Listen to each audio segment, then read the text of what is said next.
Awakened from his long sleep, Kumbhakarna came to the Ravana's court and reprimanded his brother for having abducted Sita, wife of another person. Yet, out of duty, he agreed to go to the battlefield to vanquish the enemy.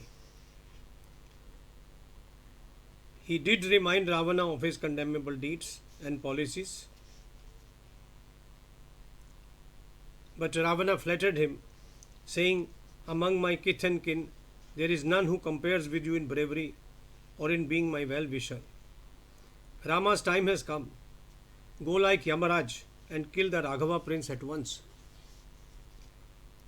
Kumbhakarna armed himself with a lance made of black metal and embellished with motifs embossed in gold. "I shall wage the battle alone. The Rakshasa Sena stays in its barracks." Ravana, however, advised his brother not to go alone, to go surrounded by warriors carrying maces and spears. He put a garland of gold studded with gems around the neck of his brother, decked him in bracelets, rings, a white necklace shining like the moon, and rich ornaments.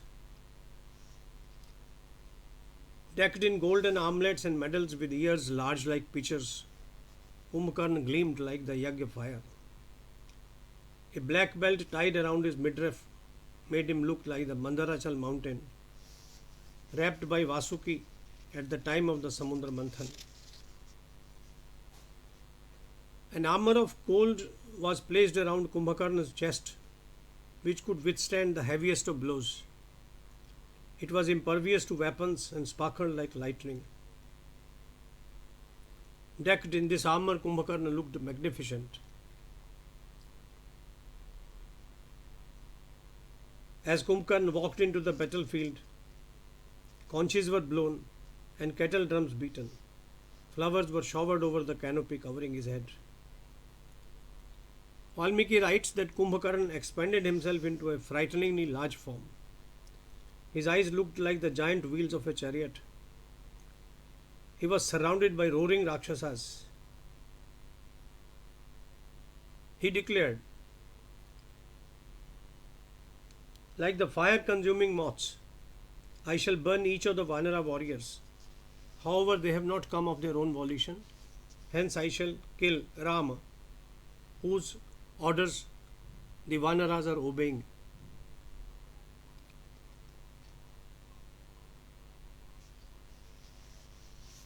The presence of Kumbhakarna sent a wave of fear through all the warriors on the battlefield. Lakshman saw how Kumbhakarna was devastating the forces of the Vanaras, killing them recklessly.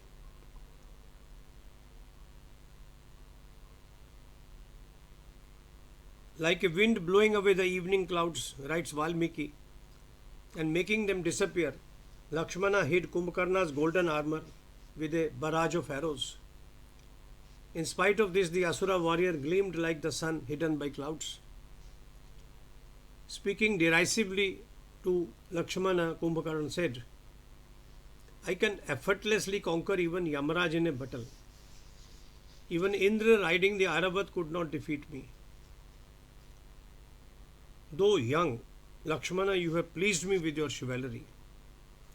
I therefore ask you for your permission to go near Raghava in order to engage him in a battle to the finish." Lakshmana laughed and in words soaked in derision and admiration said, "What you say about having defeated Indra and other devatas is certainly true, Kumbhakarna. I have witnessed your chivalry with my own eyes. Look," pointing to Sri Ram, Lakshman said, "there stands Sri Ram, immovable like a mountain." Kumbhakarna moved ahead to attack Rama. The earth shook under his feet as he moved. Rama hit the giant near his heart several times with Rudrastra. An injured and infuriated Kumbhakarna ran to hit Rama in return. Rama's arrows had made him most uncomfortable. In discomfort, his mace slipped from his hand. His other weapons too slid to the earth, but he continued to hit and kill the Vanaras with his fists. Pierced by Rama's arrows, Kumbhakarna bled furiously. While eating the Vanaras, bears, and even Rakshasas to satisfy his hunger, Kumbhakarna lifted a rock and threw it at Rama. The latter smashed this rock to pieces with his arrows long before it could reach him. Lakshman pointed out that Kumbhakarna was unable to distinguish between a friend and a foe, and that he was continuously swallowing the warriors on both sides.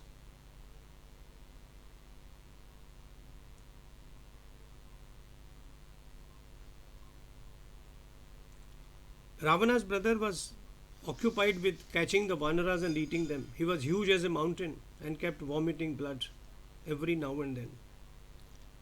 As Rama again pulled at his bowstring, unable to bear the thundering sound that emanated from it, Kumbhakarna ran towards him.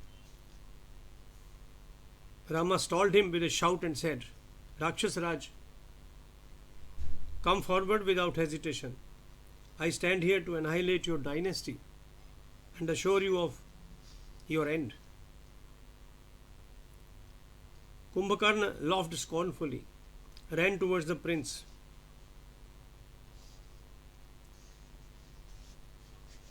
"Do not be ignorant of my prowess," he said, "because my nose and ears have been chopped off. I suffer no pain because of this. You are a lion among the Ikshvakus. Let me see your valor first. Strike me, and I shall fight you once I gauge your power." Listening to Kumbhakarna, Rama hit him with several arrows as strong as thunderbolts. However, none of them hurt or disturbed the equanimity of the enemy. Rama then shot an arrow known as Vayavya and sliced away Kumbhakarna's right arm, carrying the mace. As his arm fell to the ground, a number of soldiers were crushed underneath it.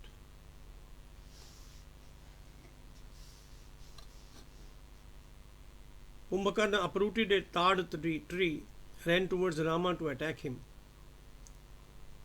Rama took a shot and sliced his other arm as well. As the mutilated Rakshasa ran to kill Rama, the latter cut off his feet with two crescent-shaped arrows. Kumbhakarna opened his mouth like a gorge and leapt at Rama to swallow him, all the while roaring ferociously. Rama filled Kumbhakarna's mouth with sharp arrows till it was totally blocked. The latter could not even moan and fell. Rama shot another forceful and divine arrow that had the power of destruction of a Brahmadanda and the capability to kill death itself. Look at the language. The capability to kill death itself. It shone like the sun rays and derived its strength from Surya and Agni. Illuminating the universe, powered by the strength of Rama's arm, this missile looked ferocious like fire without smoke. It moved with an unstoppable speed and sliced off Kumbhakarna's head. All at once, Kumbhakarna's large forehead lost its glow, like the moon in mid-sky at sunrise.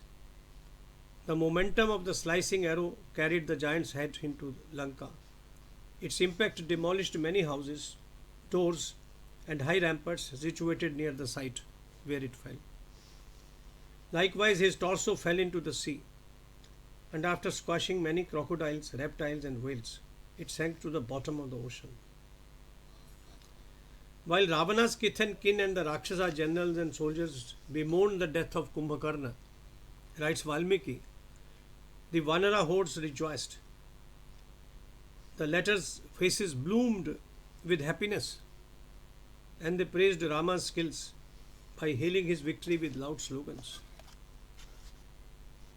Jai Shri Ram, Jai Shri Ram, Jai Shri Ram. We shall continue with some other adventures from Valmiki Ramayana relating to the battle between Rama and Ravana at a later stage. Thank you for listening to this video.